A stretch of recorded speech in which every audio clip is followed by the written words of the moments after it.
Hola, ¿cómo están? Bienvenidos a una nueva visión semanal de los mercados internacional, en donde estaremos hablando del comportamiento de las bolsas, qué podemos esperar y algunas preguntas y respuestas. Pero antes, ofrecerles y compartirles esta guía financiera a un precio de lanzamiento, 4.990 pesos, en donde podrán saber, conocer todo lo necesario para partir en este mundo de las finanzas personales y también de las inversiones, del mundo del dinero.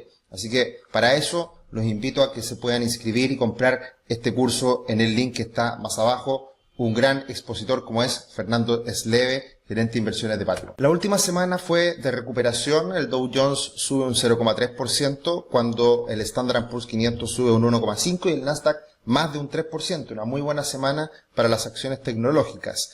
Y por otro lado vemos que el VIX aumenta, lo cual es raro. También pasó la semana pasada, que fue en la misma dirección de la bolsa. En general pasa lo contrario, ya que si sube la bolsa, el VIX debería caer y viceversa, pero se ha repetido estas últimas semanas una dirección contraria del VIX, que hay que poner atención siempre porque es llamativo cuando pasan este tipo de cosas. Sin embargo, los mercados siguen bastante bien y comportándose de una manera favorable, entendiendo que de todas formas estamos en un mercado absolutamente lateral en las últimas semanas. Por otro lado, el Bitcoin sube levemente, el petróleo WTI sube un 2,7%, mucho más volátil que otras materias primas en las últimas semanas. El oro cae un 2% y el cobre se mantiene prácticamente plano. Como mencionamos anteriormente, el Dow Jones sube muy poco, pero las acciones tecnológicas suben con fuerza. Ahí tenemos un Amazon que sube más de un 5%, un Tesla más de un 7%, Meta más de un 5%, Google más de un 4%, Nvidia más de un 10%. La verdad que fue una semana muy buena para las acciones tecnológicas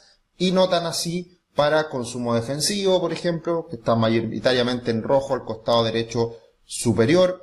Utilities también cayendo el sector como un todo, y el sector bancario también lo pasa bien esta última semana, sube en el costado izquierdo inferior, que tenemos ahí también varias acciones del sector bancario que aumentan de precio. ¿Qué pasó esta última semana?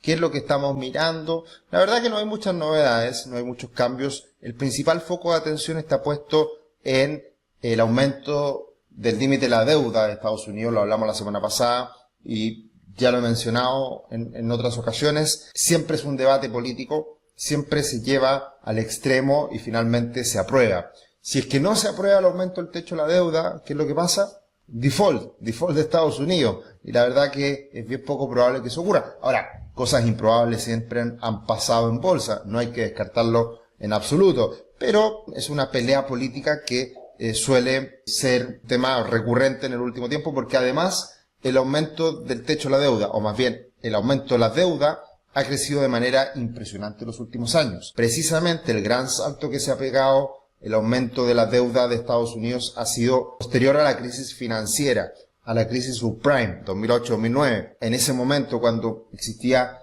una deuda en torno a 10 trillones, hoy en día es de 30 trillones. Por lo tanto, eso da cuenta del exceso de deuda de Estados Unidos, una deuda sobre el PIB de aproximadamente el 130%, que es la barrita que está abajo, y eso da cuenta de que Estados Unidos ha entrado en una fase compleja y que se pone en duda el futuro de Estados Unidos por el aumento de la deuda y por diferentes razones también.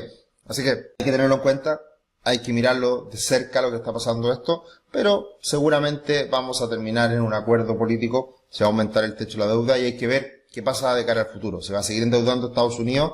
¿Va a seguir en esta bicicleta? ¿O va a empezar a cambiar un poco esta situación? Y también lo que hemos visto en el último tiempo es el temor, o más bien las preocupaciones respecto a esta crisis, recesión, desaceleración. Vamos a ver en qué va a terminar. Hay una desaceleración económica. En las últimas semanas, meses, hemos visto que las sorpresas económicas, es decir, las noticias económicas que han ido saliendo peor de lo esperado, y por eso hemos visto esta caída en el indicador del Citi, que es muy bueno de sorpresa económica, y eso da cuenta de que también aumenta la posibilidad de que la Reserva Federal no suba más las tasas y en el futuro incluso las baje.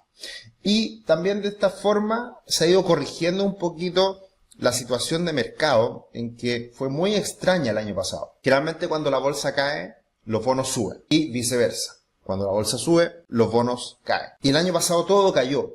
¿Y por qué todo cayó? Porque aumentó la inflación y aumentaron las tasas de interés. Ahora eso se empieza a corregir porque empieza a bajar la inflación y las tasas podrían comenzar a caer, y por lo tanto hemos visto que los bonos han estado cayendo en el último tiempo y la renta variable ha estado subiendo, lo cual vuelve un poco a la normalidad, y esta es una señal esperanzadora respecto a lo que puede pasar en el futuro. Y también en este contexto de desaceleración económica, de algunos riesgos y de que la Fed puede comenzar a bajar las tasas, hemos visto un impulso increíble en las acciones tecnológicas. Aquí están las 8 acciones más grandes, las de mayor capitalización bursátil de Estados Unidos, del Standard & Poor's 500. La única que está ahí metida, que no es tecnológica, es Berkshire Hathaway, que es el holding de empresas de Warren Buffett. Pero tenemos a todas las demás acciones tecnológicas. Y destaca este año que Nvidia ha subido más de un 100%, al igual que Meta, Facebook. Así que ha sido un muy buen año para las acciones tecnológicas, teniendo en cuenta que solamente llevamos un poco menos de la mitad del año. Entonces, es súper importante los retornos que hemos visto en estas acciones y que responde a que las tasas se espera bajen en el futuro. Pero también hemos tenido buen comportamiento de otras bolsas en el mundo. De hecho, cuando hemos hecho los resúmenes mensuales, hemos hablado de que las acciones de países desarrollados como Europa y Japón han estado subiendo bastante, cerca del 20% en lo que va del año. Y ahí tenemos cómo la bolsa de Japón está en máximos del último tiempo, en máximos del 2020-2021. Y de todas formas, a Japón le queda mucho para recuperar los máximos de los años 80, que fue una burbuja inmobiliaria enorme, después hubo un crash, una caída enorme, y no se ha logrado recuperar esos niveles. Va en ese proceso al parecer. Y también el DAX alemán está en máximos históricos. Está también en niveles muy altos, a punto de romper, ahí luchando con una resistencia importante. ¿Qué está pasando en el mundo? ¿Por qué suben las bolsas? Bueno, exceso de castigo, utilidades que se han ido recuperando poco a poco, valorizaciones más atractivas de Europa, Japón respecto a Estados Unidos. Entonces ahí ha habido un recambio en lo que ha sido la búsqueda de mayor retorno y oportunidad por parte del inversionista a nivel global. Y algo interesante a tener en cuenta que me llamó mucho la atención este gráfico es que a pesar de las grandes caídas que puede tener una acción como lo fue Meta el año 2022, desplome brutal, se ha recuperado harto en el último tiempo, y desde la apertura a bolsa hace 11 años de Facebook ha subido un 538% la acción. ¿En qué se resume este 538% de impulso de la acción? En un 18% anualizado. Recordemos que el Standard & Poor's 500 renta en promedio un 10% anualizado, y esto es casi el doble. Por lo tanto, ahí está la importancia de encontrar negocios, empresas que tengan potencial en el largo plazo y quedarse, a pesar de las grandes caídas que uno puede ver en ciertos momentos. Entonces, esto es súper importante. No hay que enfocarse tanto en el corto plazo e ir atrapando ciertos retornos, sino que si uno se queda en el largo plazo, pueden ser retornos muy interesantes respecto a la principal referencia que tenemos, Standard & Poor's 500. Otra referencia, Warren Buffett ha rentado a lo largo de su vida un 20% anualizado. Por lo tanto, un 18% anualizado en Meta, la verdad que no es malo. Comienza tu futuro financiero hoy. Conoce la primera plataforma de planificación financiera de Chile y crea tu cuenta gratis. ¿Cuál es la razón de esto? Para que te ordenes, para que te planifiques, para que puedas ir construyendo un mejor futuro financiero hoy. Y también para que obtengas una gift card con 25.000 pesos para poder comprar cursos. También en nuestra página web está la plataforma de cursos. Hay muchos cursos que ofrecemos. Vamos a ir sacando nuevos cursos en el futuro. Se lo hemos dicho en varias ocasiones, estamos ahí grabando como 3 cursos a la vez, así que ya vienen ciertas novedades. ¿Y qué podemos esperar de cara a la próxima semana? Pocas noticias de tanta relevancia. Lo único que es importante son las minutas de la Fed, que siempre hay que leerlas con atención. Y también el Core PCE Price Index, que es el indicador de inflación que mira mayormente la Fed. Son los 2 indicadores más importantes que conoceremos la próxima semana, ya finalizando este mes de mayo. Y también tener en consideración que estamos en una situación hoy día de mayor optimismo en la bolsa. Cuando eso ocurre hay que tener cuidado porque suele pasar lo contrario.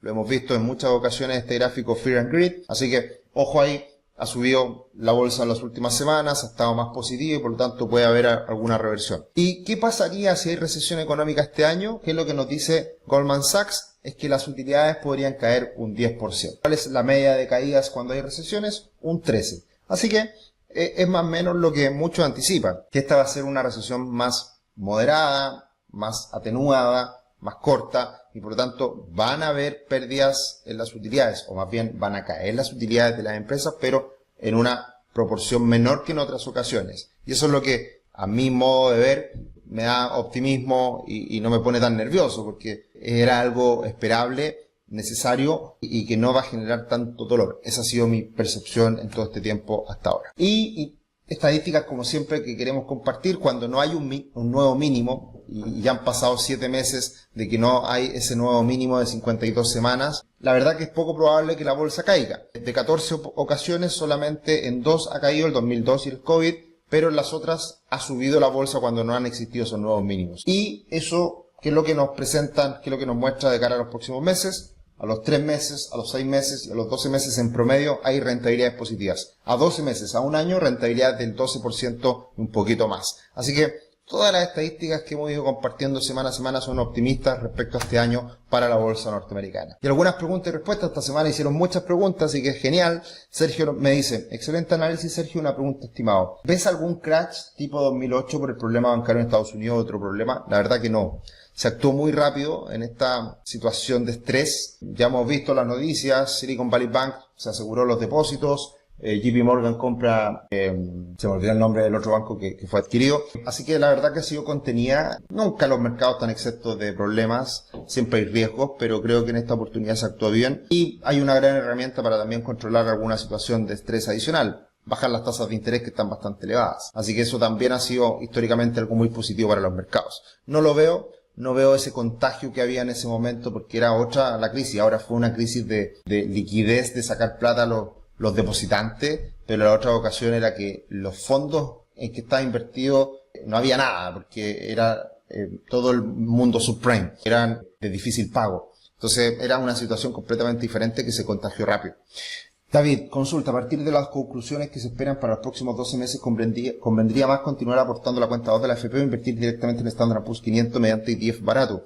Esto es súper difícil de responder, David, porque son dos estrategias completamente diferentes. S&P 500 es mucho más riesgo, los fondos de AFP son mucho más conservadores. Entonces son dos cosas completamente diferentes. Ligado a eso, ¿qué te parecen las nuevas soluciones financieras? Súper buenas, siempre hemos hablado, Fintual, Tree y todas las que existen, la verdad que son maneras fáciles de poder invertir en los mercados ahora, siempre pensando en aportes chicos. Cuando estamos hablando de montos superiores a cierto nivel, sobre 5 millones, sobre 10 millones de pesos, hay que hacerlo en otras instituciones más confiables y con mayor trayectoria más bien, porque tampoco uno puede decir nada de estas empresas que solamente son nuevas, tienen poca vida. Pero son productos diferentes, totalmente diferente, Standard & Poor's 500, cuenta 2, y para eso te tengo que conocer mucho, David, para poder darte alguna sugerencia. Por eso nuestra asesoría está orientada a personas y con un conocimiento de cada uno de nuestros clientes, para de esa manera poder tratar de asesorarlo de la mejor manera posible. ¿Cómo es el mercado bancario en general? Es una buena oportunidad ahora que el valor general ha caído por la situación actual. No sé si ha caído tanto las acciones más grandes bancarias, y yo creo que las acciones están bien posicionadas, bancarias, pero ahí hay que meterse en el detalle y eso depende mucho de la evolución futura que tengamos en los mercados, en las tasas, etcétera. Difícil saberlo. No me podría casar con alguna sugerencia puntualmente en eso. Y la última pregunta, gracias por tus comentarios, muchas gracias por toda la buena onda siempre. ¿Recomiendo invertir en fondos mutuos chilenos en dólares a pesar de que el dólar está teniendo esta tendencia bajista y con tanta volatilidad? Hay que tener en cuenta, y lo hemos dicho en otras ocasiones, que el dólar ha caído y ya, si bien puede seguir cayendo, ahora está poco volátil en todo caso respecto a lo que fue el año pasado, ya las caídas pueden ser más moderadas y veo mayor potencial de recuperación de los mercados a nivel internacional, más que la baja del dólar. Por lo tanto, puede ser una alternativa.